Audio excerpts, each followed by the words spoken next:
It's such a great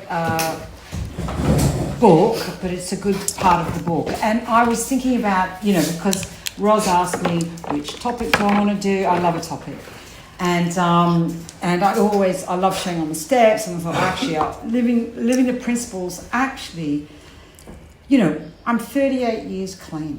Wow. And it's not, yes, and I don't really say it because everyone goes, oh, great, right? It's a really long time. And what that means is that I was 21 when I got clean. So the things that were really important to me then are completely different now, right? And there is something about I feel very passionate about NA, and I feel very passionate about the program. Do a lot of service, have a lot of sponsees, and I love it. I'm not going anywhere, right? Sorry about that. I'm staying. Okay. But it's this thing that when I came in, I used drugs in order to sort out a massive problem that I had, which was me and my thinking, and that I was driven by fear, and I didn't know how to be, and I didn't know what to think, and I didn't really know how to relate to people. And the minute I found alcohol at 13 and got paralytic, I knew what I was going to do, which is I was going to keep getting paralytic, because it kind of solved everything, for 10 minutes, an hour, overnight, whatever it was, right?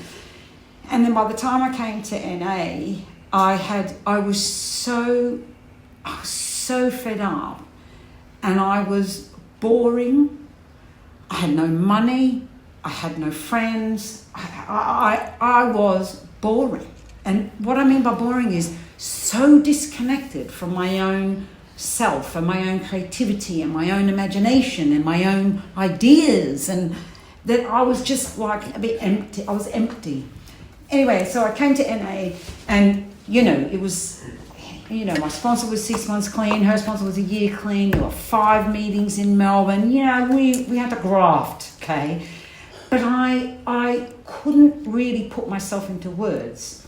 And so I would, all the readings, I remember the Green and Gold was a little white book, they'd send it out from the States, they'd send out these working books to see the final book, right? And that's Green and Gold. It was this white book, and I would read it, and I would get the basic text, and I'd read the stories in the back, and I'd go, that's who I am, that's my language, that's who I am, that's who I can be. Point being is that by working the steps, there was always a question. I asked my sponsees, what spiritual principle do you have to practice to work this step? Well, I didn't know what on earth my sponsor was talking about. What on earth does that mean, right? What does it mean to be open-minded or willing or honest? There's versions of honesty, right? Versions of being open-minded, and yet I'll do some service and I'll roll my eyes, or I'll be in a committee and they're all rolling their eyes at everyone. You think, that's not really open-minded, is it? All very judgmental. So there's this, that over the years that I have, by working the program, by listening to people, by listening to my sponsees, by talking to my sponsor, by, being in a relationship with Joe for 30 years. I mean, honestly, I don't know how he puts up with me. 30 years is a really long time. I was 27 when I met him, and I was like a baby, right? And I'm very dependent because I'm an addict, so I wasn't going anywhere, and I'm very loyal. So I'm quite happy to stay with Joe if you'll have me. But there is something about learning to compromise and negotiate and speak my mind, speak what I believe in, speak my values, my principles. All of this, I didn't have a bloody clue when I got here.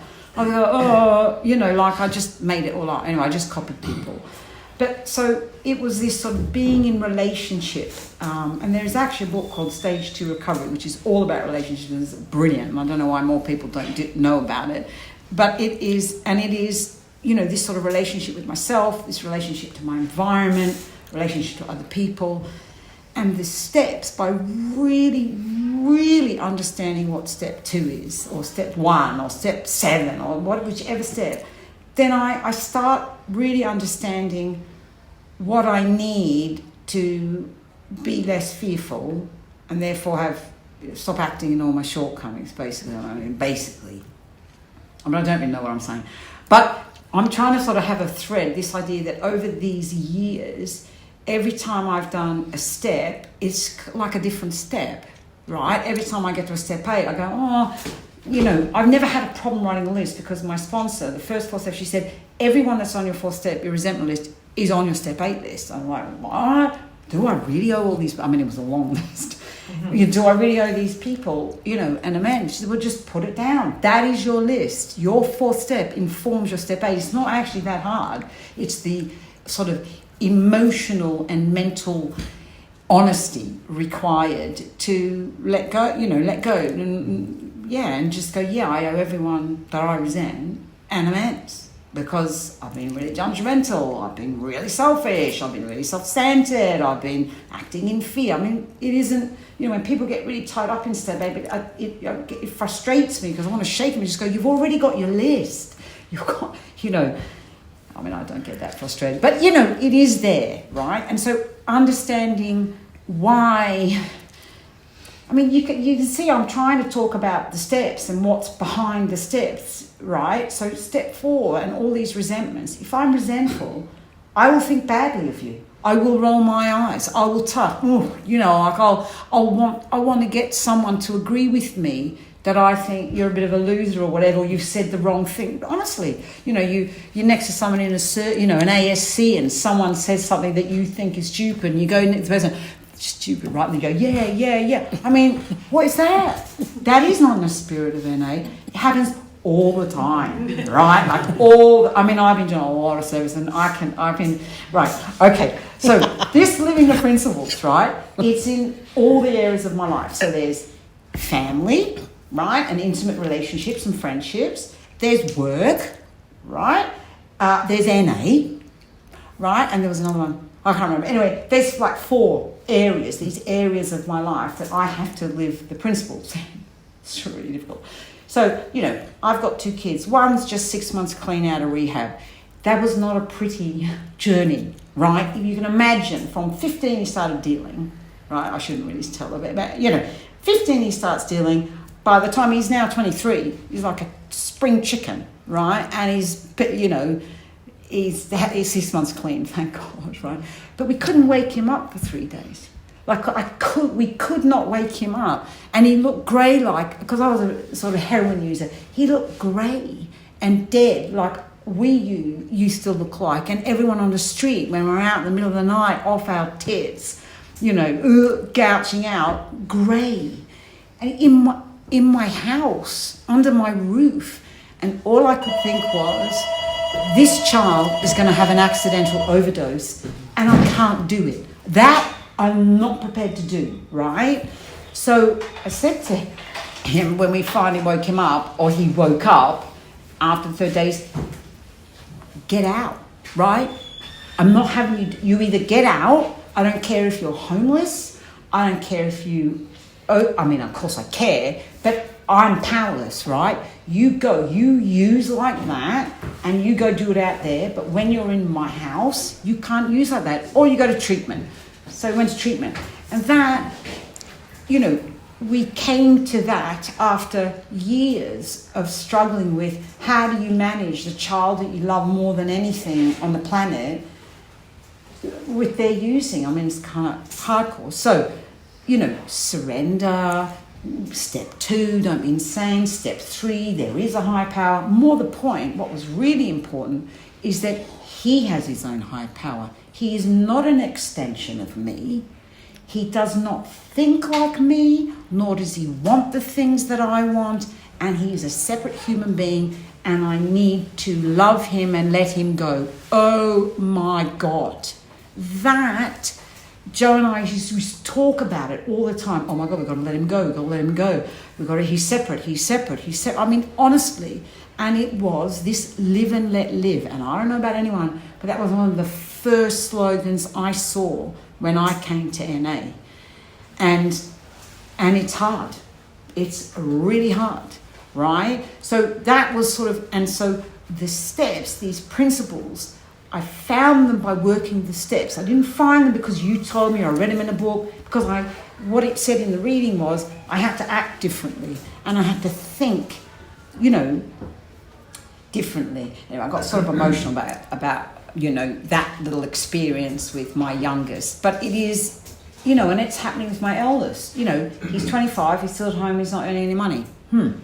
Right. Okay. Tough. Because actually I ended up having a session with his therapist because Joe and I were going crazy about, I left home at 16, right? I was working at McDonald's. I put myself through uni and I was bang at it, right? And that's what I did.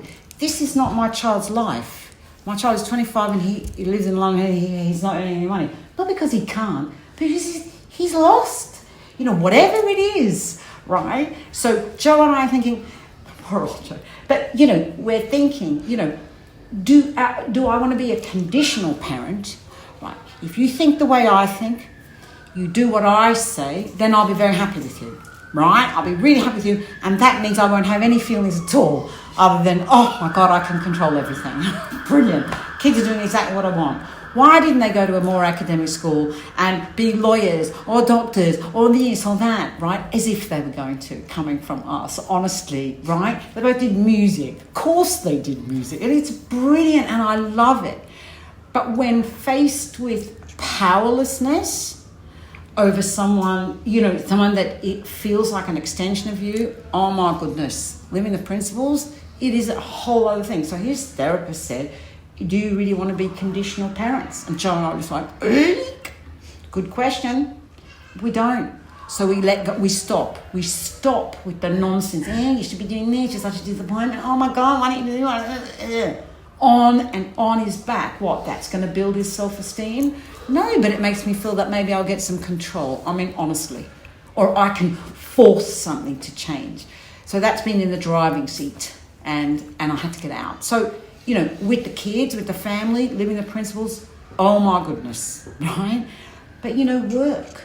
How did I go from someone that looked in the mirror when I was using going, I absolutely hate you, you are ugly, disgusting, what the hell is wrong with you, why can't you do anything, there is something wrong with you, to actually I can accept my own success. Not in an ego, oh my God, I'm so great, but actually I am aligned with my ambition, my sort of dreams with my career, and I'm just doing the best I can. And actually, it's better than the best I can. I feel really good about the way my career has gone, the way I've learned. I've gone back to school, I've changed jobs, I've asked for help, I've done everything. And now I'm good. I can put my hand on my heart and say, I have fulfilled my career potential. I'd like to be a rock star, but that is never going to happen, right? So with me being an ordinary, good person, whatever, I believe I have fulfilled my career potential. And the peace that gives me, that is just being honest, right? And that is about my step 6 and 7. I have limitations. I'm not going to be a rock star. I'm not going to be a multimillionaire. It's not going to happen. It's not my world. Right? Can I give that up and surrender my fantasy about God only knows what I think I should be and accept who I actually am? Have I gone on too long yet? Yeah. I feel like I'm going on. So that's the work, right? And that took hard graft. And it said it in the reading, I think, or it's in that you've got to work. I've got to take action, and I did. Right? I've studied more than once in recovery, and I worked really hard. Anyway, so there's that. And then the service, the NA life I have, and the practicing the principles, right? I am on the London Convention Committee. Right. Say no more, right? And when I walked into that room, and it could have been any ASC, I've done region, I've done UK convention, I've done the whole kit and caboodle over all these years, right? It could have been any one of those kind of groups, ASC, RS, region, whatever. I walked in, and everyone was rolling their eyes at everyone.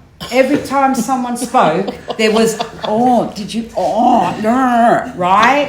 You know, and trying to get partner in crime, going, yeah, that's it. I mean, literally, and I sat there aghast. But it didn't really quite hit me, because I'm a bit of a softie, right? So I think, they didn't really mean it. Oh, they're not really being mean. Honestly, I have felt bullied. I sit in those meetings. The last meeting I had, this guy said something, and he was passive-aggressive, angry, bullying, sort of contemptuous, and all under the disguise of these principles and a higher power. We have to let a higher power in. I'm going, what are you talking about? What do you mean let a higher power in? What does that actually mean? Well, from where I'm sitting, some people don't believe in God, right? That's fine. They can believe in the program, believe in whatever, right? Letting a higher power in, for me, the first time it's mentioned is step 2. And that is about not being insane, is it not? And that is about not believing one's own thinking, right? So you've got some guys about listen, I'm about to say something really naughty. See, this he's got about like 5 years clean or something. He knows everything, right? Absolutely everything. Maybe 7 years. He knows everything. Got to let a higher power in. And I'm thinking, oh my God, we wouldn't be here if there was no higher power. We're all clean. Come on, give me a break. And it's because of being around for a long time that I'm not so head up about, let a higher power in. It's through my behaviour and my actions that I know I've let God in, whatever God is, because I'm not convinced entirely. I kind of want to be reincarnated. I don't know what I believe, right? I don't know. And it doesn't even matter, quite like Buddha. You know, who knows what's going on out there, right? But, so anyway, so this kid, and I tell you, when he said that, my whole stomach, he was being a bully. Under the guise of, it's high power, it's service. Oh my God, I'm sitting there. So, you know, service is really difficult. And I had a phone call, or I keep getting voice messages from someone on the committee. And I keep changing my mind and doing this. And he keeps having a go at me. And he's a bully. He's actually a bully. And he doesn't know it. And he's about 5-7 years clean and knows everything. And he's trying to tell me, which I can be told, of course, that, I want to change the name of something. Oh, you can't change the name of something because people expect this. I go, yeah, you can. No one cares. Change the name. Honestly. So not taking oneself seriously, which was in the reading, is something that is a very hard lesson to learn. And it takes years, honestly years. 5 years clean, if someone said don't take yourself seriously, I don't know what I would have done. So what do you mean don't take myself seriously and my feelings? What about me? Honestly, right? So to have the resilience to not be the self-centered, like I kind of would like to be all the time, requires work in the program, and it requires living the principles, and it requires taking a really long, hard look at me, but not only me, what you have written down for me to read and take action on. I've got so much more to say on this subject, and obviously I can't. But I love this program, and I love the committees, and I will never stop doing service. They cannot get rid of me. And I will always have my sponsees who teach me about life and how to be, and they don't even know it, right? I tell them nothing. I just listen. But anyway, it's really good. And I love my kids. I love my husband, all because I don't want to use. That's it. If I wanted to use, if I had that niggle, would I sit for an hour like this, thinking? No, it's the last thing I'd want to do. So I love being clean. I absolutely love it and get a lot of joy, and I love my life. And it's all thanks to you. Thank you. Thanks, Anna.